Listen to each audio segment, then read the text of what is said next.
अस्सलाम वालेकुम। तो आज की इस वीडियो में बात करेंगे कि अगर हमने बैलेंस ब्रेसिस चेक करनी है कि हमारे पास किसी भी एक्सप्रेशन की ब्रेसिस जो है वो बैलेंस है कि नहीं यूजिंग स्टैक, तो हम कैसे करेंगे। तो इसका छोटा सा ड्राई रन आप लोग देख लें। हमारे पास ये एक्सप्रेशन है ए प्लस बी, ठीक है। पहले ये हमारे पास स्क्वायर ब्रैकेट है, फिर प्लस ए प्लस, फिर कर्ली ब्रेसिस हैं, कर्ली ब्रैकेट्स हैं बी स्टैरिक सी, फिर कर्ली ब्रेसिस बंद है, फिर मॉड है, हमारे पास डिवाइड है, फिर राउंड ब्रैकेट है एंड ऑल दैट स्टफ। तो सबसे पहले हमारे पास स्टैक में क्या चीज़ जाएगी, स्टैक में हमारे पास जाएगी जो स्क्वायर ब्रैकेट है, ठीक है। फिर उसके बाद ए प्लस बी, इस टाइम पे हम ऑपरेंड और उसको वेरिएबल्स को हम इग्नोर करें क्योंकि हमने बेसिस को चेक करना है सिर्फ। फिर उसके बाद हमारे पास सेकंड में जाएगी ओपनिंग ब्रैकेट, जो होगी हमारे पास करली, वो जाएगी। फिर उसके बाद देखें, इसके बाद हमारे पास क्या चीज़ आ रही है, इसके बाद ये चीज़ आ रही है, ठीक है। जो हमारे पास करली ब्रैकेट है उसके क्लोजिंग ब्रैकेट आ रही है, क्लोजिंग करली ब्रैकेट आ रही है। तो क्या होगा, ये वैल्यू जो ये हमारे पास जो ब्रैकेट होगी ये पॉप हो जाएगी, ठीक है। ये पॉप हो जाएगी, ये हमारे पास एम्प्टी हो जाएगा, टॉप हमारे पास अगेन ये बन जाएगा, सही है। तो फिर हम क्या करेंगे, अगले देखेंगे कि अगली राउंड ओपनिंग ब्रैकेट आ रही है, वो राउंड ओपनिंग ब्रैकेट हमने इधर लिख दी। फिर उसके बाद इसकी राउंड क्लोजिंग ब्रैकेट आ रही है, जब ये राउंड क्लोजिंग ब्रैकेट आएगी तो ये भी हमारे पास पॉप हो जाएगा। और फिर एंड पे हमारे पास क्या आ रहा है, एंड पे हमारे पास ये करली ब्रेसेस आ रही है, ठीक है, और उसकी क्लोजिंग है वो। तो क्या होगा, अब वो यहाँ पर देखेगा, इसको मैच करेगा कि ये है कि नहीं। तो देखेगा कि ये तो इसकी ओपनिंग ब्रैकेट नहीं है, ये तो स्क्वायर ब्रैकेट की ओपनिंग है, और यहाँ पर करली ब्रैकेट की क्लोजिंग आ रही है। तो ये हमारे पास शो कर देगा कि नॉट बैलेंस्ड, ठीक है। और अगर यही केस मैं इसमें लिख दूँ आपके लिए थोड़ा सिंप्लीफाई करके, कि अगर ये हमारे पास सिनेरियो बन जाता है, ठीक है, अगर ये सिनेरियो बनता है तो इस केस में क्या होगा, जब वो इधर आएगा लास्ट पे देखेगा कि ये क्लोजिंग ओपनिंग ब्रैकेट किसकी पड़ी है, स्क्वायर ब्रैकेट की है, और यहाँ पर क्लोजिंग ब्रैकेट भी हमारे पास स्क्वायर की आ रही है। तो ये इसको भी पॉप कर देगा, हमारे पास स्टैक जो होगा वो फुली एम्प्टी हो जाएगा स्टैक, ठीक है। और जो है ये शो कर देगा कि ये बैलेंस्ड है। तो ये हमारे पास लॉजिक होगी सारी जो हमने आज के प्रोग्राम में एग्जीक्यूट करनी है with the help of CPP code using stack and without using stack library from scratch हम इसको बनाएंगे। तो आइए चलते हैं स्क्रीन की तरफ, डेव सीपीपी कंपाइलर की तरफ, देखते हैं कि ये कैसे होगा। जी, तो हम आ गए अपने डेव सीपीपी कंपाइलर के ऊपर, ठीक है। और इसको स्टार्ट करने के लिए वही basic H include IO stream using name space H हमने लिख दिया है, ठीक है। और जो है इसके बाद हमने क्या करना है, हमने एक बूलियन फंक्शन बनाना है, बूलियन बैलेंस चेक के नाम से मैं कर देता हूँ इसको, कि वो बैलेंस चेकिंग करेगा बैलेंस है कि नहीं है, ठीक है। और उसके अंदर जो पैरामीटर मैं पास कराऊंगा वो मैं एक स्ट्रिंग का कराऊंगा, ठीक है, जो कि मैं स्ट्रिंग यूजर से लूँगा आगे जाके, और उसका मैं नाम लिख देता हूँ स्ट्रिंग एस ठीक है। और इस फंक्शन के अंदर मैं क्या करूँगा, एक मैं करेक्टर डेटा टाइप की स्टैक, एक करेक्टर डेटा टाइप की अरे बनाऊंगा जिसका नाम मैंने स्टैक रख दिया है, ठीक है। और उसका मैं साइज जो है वो लेट सपोज मैं 20 कर देता हूँ, ठीक है। ठीक है, और ये क्या है हमारे पास, ये एक अरे है टू एक्ट एज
फॉल्स।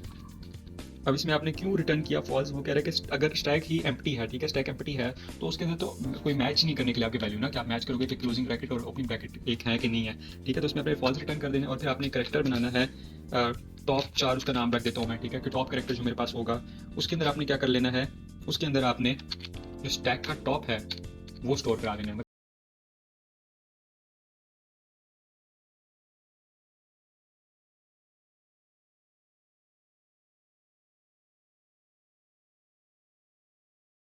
हो जाएगा स्टैक के पास आके, और फिर आपका इफ के एक कंडीशन लगेगी, उसके अंदर आप क्या कर रहे हो। अच्छा, तो इसमें आपने क्या कर लेना है, इफ की कंडीशन में आपने चेक करना है कि अगर सी आपके पास एक राउंड क्लोजिंग ब्रैकेट है, ठीक है, और इसमें आप लगाओगे एंड, और जो है वो टॉप करेक्टर आपके पास नॉट इक्वल टू जो है वो ओपनिंग ब्रैकेट है, राउंड ओपनिंग ब्रैकेट, ठीक है, इसमें एंड की कंडीशन लगेगी।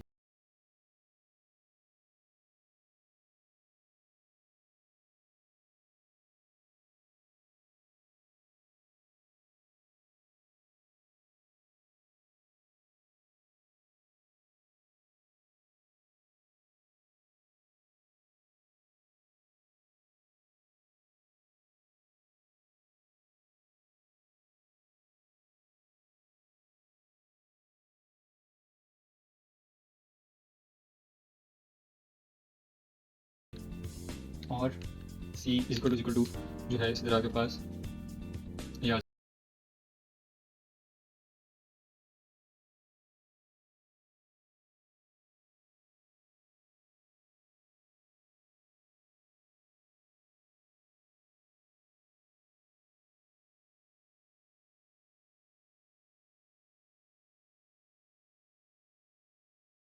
ब्रैकेट है, ठीक है, और क्लोजिंग राउंड ब्रैकेट है और टॉप करेक्टर हमारे पास अगर ये नहीं है, ओपनिंग ब्रैकेट नहीं है, तो आप क्या करोगे, इसका बाकी को भी देख के आप ये हो जाता है तो फिर क्या करोगे आप इसमें कर दोगे रिटर्न फॉल्स।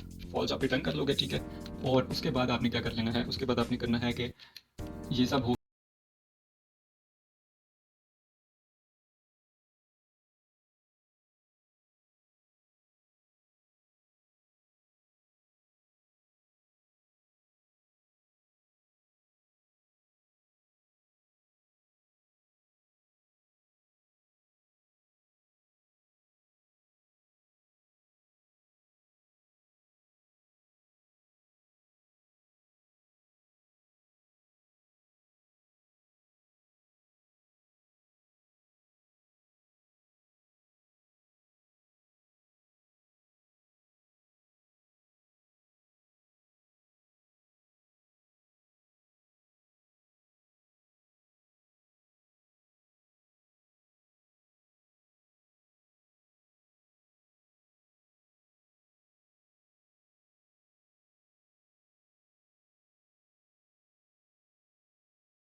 नॉट बैलेंस्ड, ठीक है, ये आपने काम कर दिया।